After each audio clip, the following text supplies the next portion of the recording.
మహాగణుడవు మహోన్నతుడవు సర్వోన్నతుడైన మా ప్రియ పరలోకపు తండ్రి, మీ ఘనమైన శ్రేష్టమైన నామాన్ని బట్టి వేలాది వందనాలు చెల్లిస్తూ ఉన్నాం.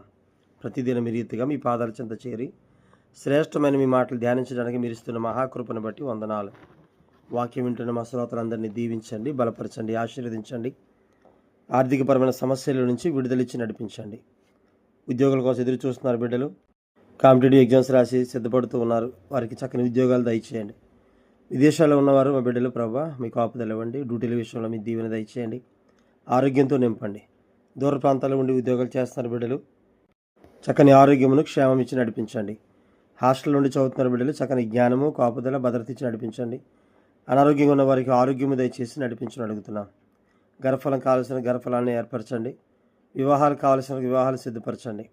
అన్ని సంఘాల్లో ఉన్న సకల పరిశుద్ధులకు మీ కాపుదల భద్రత ఇచ్చి నడిపించమని యేసయ్య పరిశుద్ధ నామంలో అడిగి వేడి ప్రార్థిస్తున్నాము తండ్రి, ఆమెన్.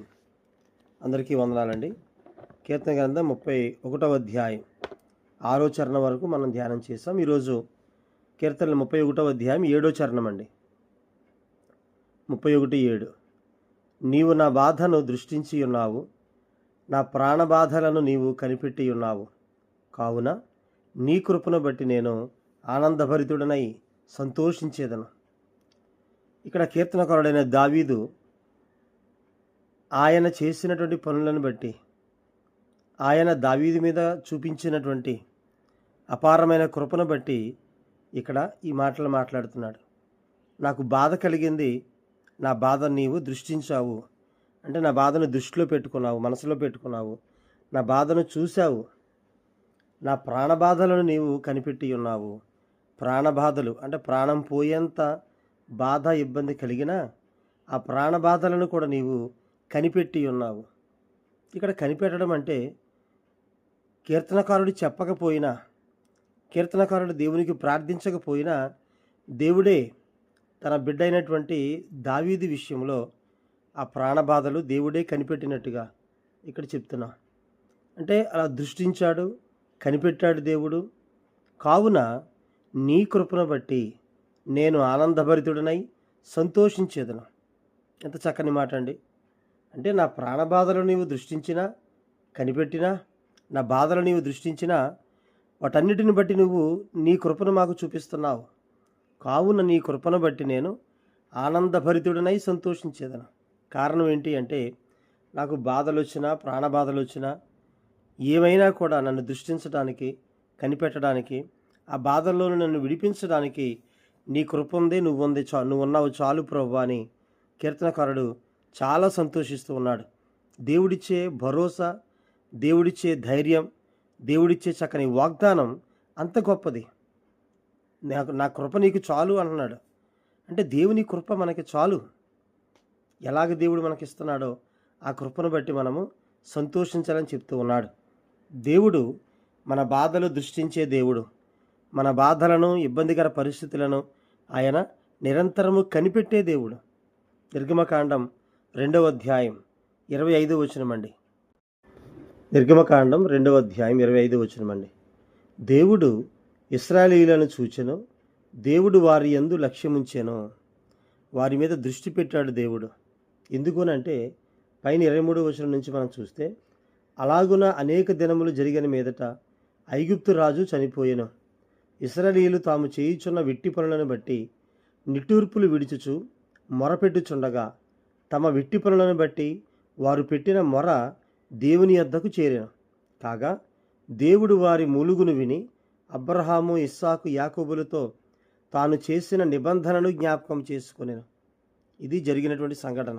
అంటే ఇశ్రాయేలీయులు పడుతున్న వేదన, ఇశ్రాయేలీయులు విడుస్తున్న నిట్టూర్పులు, వారు పెడుతున్న మొర నిజంగా దేవుని దగ్గరికి చేరాయంటండి. అందుకే దేవుడు కలుగజేసుకున్నాడు, వారి మూలుగును విన్నాడు. అలాగే 3వ అధ్యాయం 7వ వచనంలో కూడా, మరియు యెహోవా ఇట్లా నేను ఐగుప్తులోనున్న నా ప్రజల బాధను నిశ్చయముగా చూచితిని. పనులలో తమ్మును కష్టపెట్టు వారిని బట్టి వారు పెట్టిన మొరను వింటిని. వారి దుఃఖములు నాకు తెలిసేయున్నవి. మనం కార్చే ప్రతి కన్నీటి బొట్టు విలువ ఆయన లెక్కిస్తాడు. మనం పడే బాధ ఆయన దృష్టిస్తాడు. ఆయన చూడలేదు అని అనుకోవద్దండి ఎవరూ కూడా. మనకు వస్తున్న శ్రమ, దుఃఖం, కష్టం, బాధ ఇవన్నీ కూడా ఖచ్చితంగా దేవుడు చూస్తూనే ఉంటాడు. చూసి వాటికి ఖచ్చితంగా ఆయన జవాబిచ్చే దేవుడు. కాకపోతే ఆయన సమయంలో ఆయన జవాబిచ్చే వరకు మనం వెయిట్ చేయాలి. 3:9 కూడా నిర్గమకాండం, ఇశ్రాయేలీయుల మొర నిజముగా నా యొద్దకు చేరింది, ఐగుప్తీయులు వారిని పెట్టుచున్న హింస చూచితిని. అంటే దేవుని యొక్క శ్రేష్టమైన దృష్టి తన బిడ్డల మీద ఎప్పుడూ ఉంటుంది. వారి మొర దేవుడు ఎప్పుడు వింటాడు. వారు పడుతున్న శ్రమ దేవుడు ఎప్పుడు లెక్కిస్తాడు. అందుకే కీర్తనలో ఉంటుంది కదా, 56:8 అండి. కీర్తనలు 56:8, నా సంచారములను నీవు లెక్కించి ఉన్నావు, నా కన్నీళ్లు నీ బుడ్డిలో నుంచబడి ఉన్నవి, అవి నీ కవిలలో కనబడును కదా. అంటే మన సంచారములు, మనం ఎక్కడెక్కడికి వెళ్తున్నాము, ఏం చేస్తున్నాము, ఎంత ఇబ్బంది పడుతున్నాం అనేది దేవుడు లెక్కిస్తాడు. అలాగే మన కన్నీళ్లు దేవుడు ఆయన బుడ్డిలో దాస్తాడు. ఏ సందర్భం కోసం, ఎందుకోసం కన్నీరు కార్చామో కూడా ఆయన తన పుస్తకంలో రాస్తాడు, లిఖిస్తాడు, బుడ్డిలో దాస్తాడు, పుస్తకంలో రాస్తాడు. కాబట్టి ఏ విధమైనటువంటి నిరుత్సాహం అక్కర్లేదు. శ్రమ పడుతున్నామా, ఇబ్బంది పడుతున్నామా, వేదన కలుగుతుందా, నలిగిపోతున్నామా, ఏం పర్లా, దేవుడు ఉన్నాడు, ఆయన దృష్టిస్తున్నాడు. ఆయన దృష్టించి ఆయన మనల్ని కనిపెట్టి, మన బాధలు కనిపెట్టి, మన వేదన అంటే మూలుగుతున్న మూలుగును కూడా వింటాడు దేవుడు. ఒక భక్తుడు, ఒక దైవజనుడు ఇలా చెప్పారండి, వర్షంలో తడుస్తూ వెళుతూ ఏడుస్తున్నా కూడా ఆ వర్షాన్ని, నీ కన్నీటిని కూడా వేరు చేసి నీ కన్నీటిని మాత్రం దృష్టించగలిగిన దేవుడని. ఎంత అద్భుతమైన మాట అండి. అంటే మనుషులెవరు గుర్తించకపోయినా కూడా మన బాధ, దుఃఖము, ఇబ్బంది మనుషులెవరు దృష్టించకపోయినా మనకు దేవుడు ఉన్నాడు, మనకు యేసయ్య ఉన్నాడు. కాబట్టి ఆయనను బట్టి మనము ధైర్యముగా ఉందాం. ప్రకటన 2:9 అండి, ఆయన అంటున్నాడు, నీ శ్రమను దరిద్రతను నేను ఎరుగుదును, నీవు పొందబో హింసలకు శ్రమలకు నీవు భయపడకుము. ఆయనకి తెలుసు ప్రతీదీ కూడా, సమస్తము ఎరుగును ఆయన. యోహాను సువార్త 10:27 అండి, యోహాను సువార్త 10:27-28 కూడా, నా గొర్రెలు నా స్వరము వినును, నేను వాటిని ఎరుగుదును, అవి నన్ను వెంబడించును, నేను వాటికి నిత్యజీవమునిచ్చుచున్నాను గనుక అవి ఎన్నటికీ నశింపవు, ఎవడునూ వాటిని నా చేతిలో నుండి అపహరింపడు. నేను వాటిని ఎరుగుదును అంటున్నాడు. మనం ఆయనకి తెలుసు.